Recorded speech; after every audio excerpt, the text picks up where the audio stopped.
Donc, selon le site d'information Guinée News, la ministre de l'Enseignement technique, de la formation professionnelle, de l'emploi, Zainab Nabaya, a détourné plus de 200 milliards de francs guinéens, c'est-à-dire plus de 20 millions de dollars. Donc, selon Guinée News, le président illégitime Alpha Condé a signé un décret le 13 novembre dernier relatif au nouveau formulaire de déclaration du patrimoine.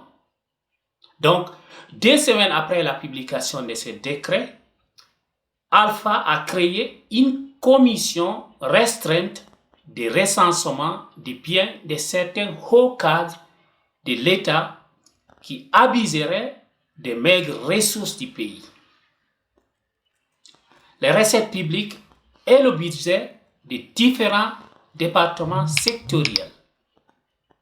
Donc, suite aux travaux menés par cette commission, émanant donc du cabinet du président illégitime, la ministre criminelle donc a été épinglée pour non-justification de 28 milliards de francs guinéens et plus de 100 milliards qu'elle aurait volé quand elle était directrice administrative et financière au ministère de la Santé. Sans compter un montant de plus de 56 milliards prédûment détournés au moment où elle était DAF au ministère de l'Agriculture. Pour l'organisation, par exemple, des examens nationaux de cette année 2020, un ministre aurait demandé 27 milliards de francs guinéens. Et cette sorcière de Zainab a majoré ce montant à 43 milliards de francs guinéens, c'est-à-dire soit une augmentation de 65,38% du montant initial.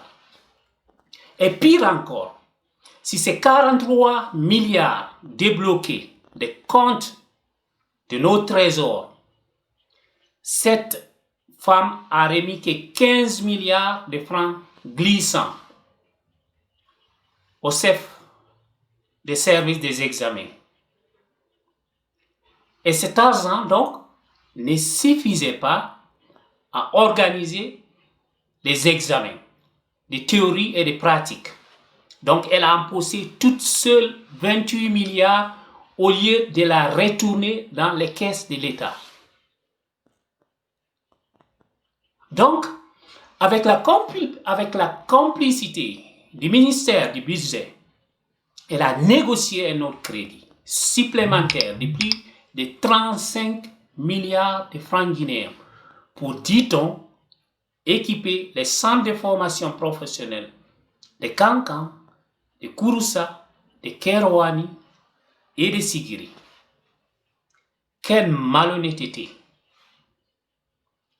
Et ce qui est le plus choquant dans cette affaire, après ce brillant travail de Guinée News, le gouvernement publie un communiqué de presse pour menacer le site d'information et saisit leur machine de répression contre les médias, qui est la haute autorité de la communication en Guinée, qui est au service du mensonge.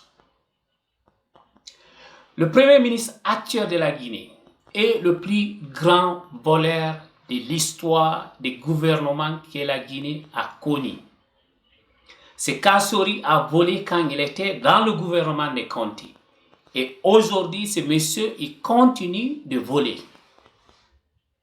Donc, je vous invite d'aller lire l'article complet dans le site de Guinée News. Parce que ce qui se passe en Guinée, c'est très grave. C'est très grave. Et cet argent que ces imbéciles volent nous appartient.